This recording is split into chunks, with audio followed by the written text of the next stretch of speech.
Friends, இன்றைக்கி வெள்ளிக்கிழமை நம்ம தோட்டத்தில் எல்லா செடியிலையும் பூக்கள் இருக்குது, அறுவடை பண்ணிக்கலாம்.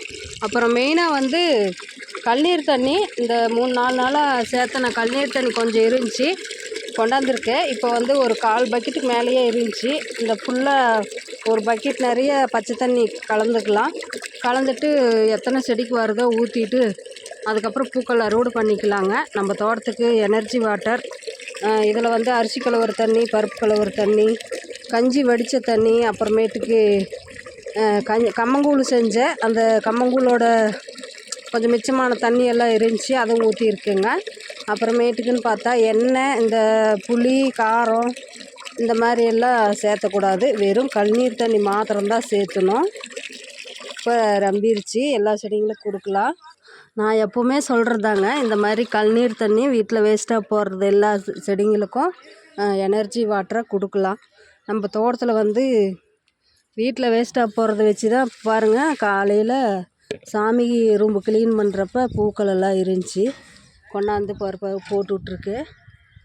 அதுக்கு மேலேயே அப்படியே நம்ம அப்படியே தண்ணி ஊற்றலாம், இல்லைன்னா அப்படியே கிளறி விட்டோம்னா கூட. சச்சோ, காட்டுற விசையில் பாருங்கள் ஒரு இதே உடச்சிட்டு போச்சு, ஒரு மொக்கோடு உடச்சிட்டேங்க. இந்த மாதிரி எல்லா செடிங்களுக்கும் கழுநீர் தண்ணி கொடுக்கலாம். பூக்கள், காய்கறி வேஸ்ட்டு, அப்புறமேட்டுக்கு வீட்டில் வேஸ்ட்டாக போகிற இந்த மாதிரி கழுநீர் தண்ணி, காய்கறி வேஸ்ட்டு, அப்புறமேட்டுக்கு இந்த பழத்தோல், பூண்டு தோல், வெங்காயத்தோல், இது எல்லாமே செடிங்களுக்கெல்லாம் கிளறி விட்டு கொடுக்கலாம். சரிங்களா? இப்போ வர்ற வரைக்கும் ஊற்றிக்கலாங்க. அப்புறம் ஊருக்கு எங்கேயாச்சும் போனோன்னாக்கா இந்த ஆட்டோட தொழு உரமெல்லாம் கிராமத்து சைடு கிடைக்கிது ஃப்ரீயாக, கொண்டாந்து செடிக்கு போடுவேன். அது போட்டுமே ரொம்ப நாள் ஆச்சு, ஒரு 2-3 மாதமே இருக்கும். கொஞ்சம் கொஞ்சமாக எல்லா சத்துக்களும் அப்பப்போ நம்ம மாதத்துக்கு 1 டைம் 2 டைம் இந்த மாதிரி கொடுத்தா கூட போதும். பூக்களுக்கு வந்து சத்துக்கள்னாக்கா அவ்வளோக்கா தேவைப்படாது. நம்ம வீட்டில் வேஸ்ட்டாக போகிறத வச்சு ஊற்றினாவே நிறைய பூக்கள் கொடுக்கும். மொட்டை மாடியில் இந்தளவுக்கு பூக்கள் வருதுன்னா அதுக்கு காரணம் நம்ம வீட்டில் வேஸ்ட்டாக போகிறது எல்லாம் வச்சு தான். சரிங்களா? நீங்களுமே இதே மாதிரி எல்லா செடிங்களுக்கும் கொஞ்சம் கொஞ்சம் கிடைக்கிறப்பெல்லாம் ஒவ்வொரு செடிங்களுக்கு ஊற்றி விடுங்க. எல்லா செடிங்களுக்கும் கிடைக்குமான்னு தெரில. பாருங்கள், கம்மங்கூழ் எல்லாம் இருக்குது. சாப்பாடு மிச்சமானால் கூட நான் ஊற வச்சு நல்லா புளிக்க வச்சு கொடுப்பேன். எப்பவுமே சொல்கிறேங்க, நல்லா கழுநீர் தண்ணி கொடுக்குறப்போ ஒரு 3 நாள் புளிக்க வச்சு அதில் பச்சை தண்ணி கலந்து, நிறைய பச்சை தண்ணி கலந்து கொடுங்க.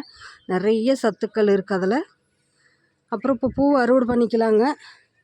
இன்றைக்கி பேபி செம்பருத்தி இருக்குது, இருவாச்சி மல்லி இருக்குது, பாரிஜாதத்தில் பூக்கள் இருக்குது.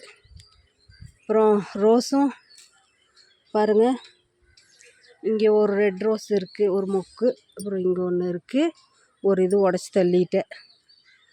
அப்புறம் இந்த மாதிரி தாங்க வீட்டில் அதை வேஸ்ட்டாக போகிறதெல்லாம் கொடுத்து நம்ம தோட்டத்தில் பூக்கள் அறுவடை தான். இன்றைக்கி வெள்ளிக்கிழமைங்கிறதுனால கொஞ்சம் நேரத்துலேயே வந்திருக்கேன். டேபிள் ரோஸ் எல்லாம் அவ்வளோக்கா இல்லை, கீழே போகுது.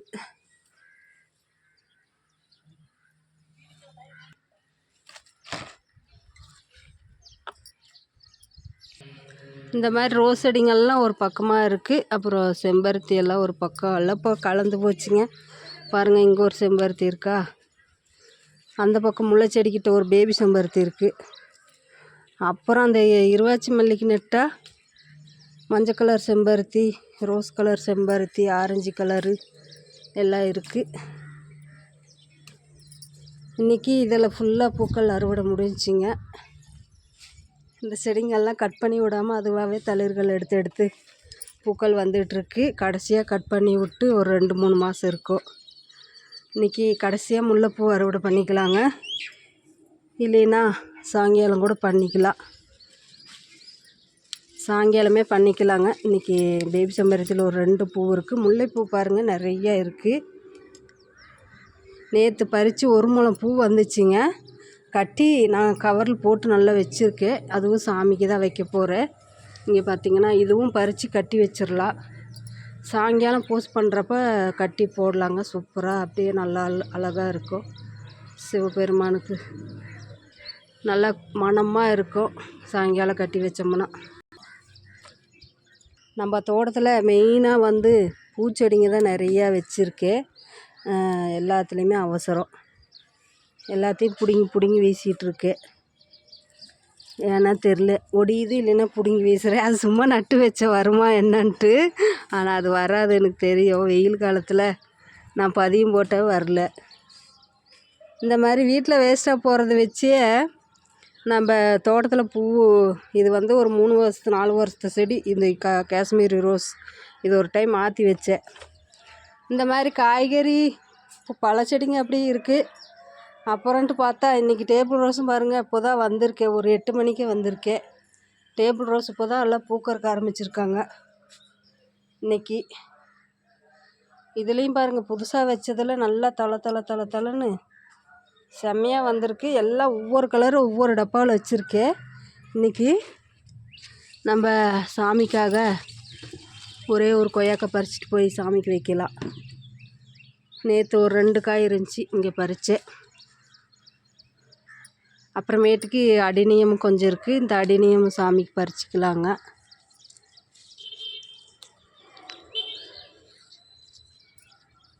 செடி எட்ட மாட்டேங்குதுங்க. எனக்கு விட மேலே போயிடுச்சு தெரியுங்களா.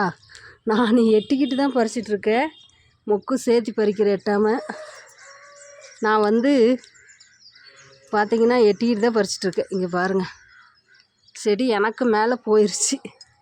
அடினியம் செம்மல்ல. இந்த அடுக்குமல்லி வந்து நல்லா தளைஞ்சிருச்சிங்க. கட் பண்ணி விடலாம்.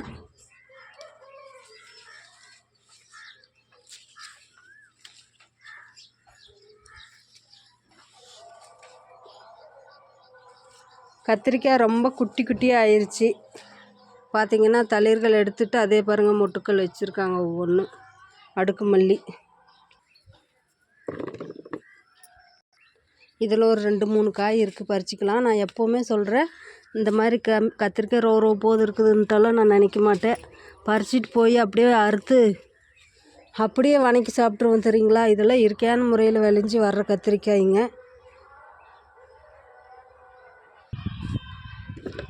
பார்த்திங்களா, ஒரு 1/4 கிலோ பக்கமாக கிடச்சிருக்கு. ஆனால் 1/4 கிலோ இல்லை, ஒரு 200 கிராமு இந்த மாதிரி தான் இருக்கும்னு நினைக்கிறேன்.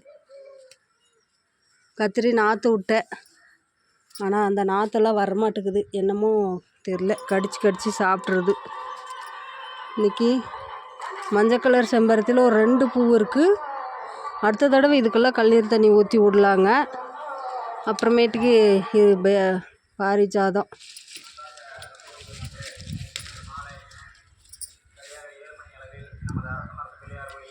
மூணு பூ இருக்குதுங்க. பறிச்சிட்டேன். 3 பூ தான் இருக்குது. நேற்று 10 பூ இருந்துச்சு. பார்த்திங்களா. இன்றைக்கி இருவாச்சி மல்லி பார்க்கலாம். இருவாச்சி மல்லி 3வது டைம் கட் பண்ணி விட்டு காய்கறி கம்போஸ்ட் கொடுத்தேன். அதுக்கப்புறம் கழுநீர் தண்ணி, இந்த பழத்தோல் எல்லாம் போட்டு ஊற வச்சு கொடுத்தேங்க. இன்றைக்கி பாருங்கள் 3வது டைம் கட் பண்ணி விட்டு இப்போ தான் பூக்கள் ஓரளவுக்கு பூத்துட்ருக்காங்க. ரேடியோ ஓடிட்டு போயிட்டுருக்கு, அதனால் கொஞ்ச நேரம் ஆஃப் பண்ணிட்டேன். இப்போவுமே ஓடிட்டு தான் இருக்குது. நான் பேசுகிறது கேட்குதா என்னன்னு தெரில. இருவாச்சி மல்லி அறுவடை பண்ணிக்கலாம். நீங்களும் இதே மாதிரி வீட்டில் வேஸ்ட்டாக போகிறது எல்லாமே வச்சு, இந்த மாடி தோட்டம் நான் 6 வருஷமாக வச்சுருக்கேன். மெயின் வந்து இந்த தோட்டம் வச்சது காரணமே, சாமிக்கு பூ பறித்து நாம்ளே வச்சு அதில் வர்ற பூக்கள் பறித்து போடணுங்கிற ஒரு வெறி. சாமிக்காக இந்த செடிங்கள்லாம் நான் வச்சேன். அப்புறம் நம்ம வீட்டில் டப்பாவெல்லாம் ஃப்ரீயாகவே இருக்குது இல்லை, சரி நம்ம ஏன் சாமிக்கு காசு கொடுத்து பூ வாங்கணும் அப்படின்னு சொல்லி எல்லா செடிங்களும் ஒரே முட்டுக்கெல்லாம் வைக்க கிடையாது. ஒவ்வொன்றா இந்த 6 வருஷத்தில் வச்சு. இவங்க வேறு ஒரு பக்கம் டார்ச்சர் பண்ணுறாங்கப்பா, வீடியோ எடுக்க முடியல.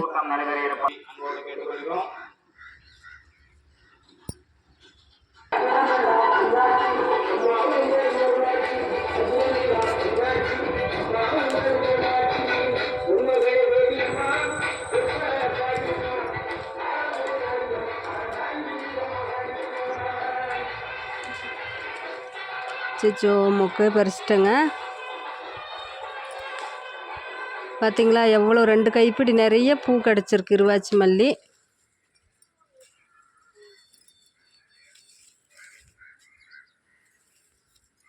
அவ்வளோதாங்க, இன்றைக்கி அறுவடை முடிஞ்சிச்சு.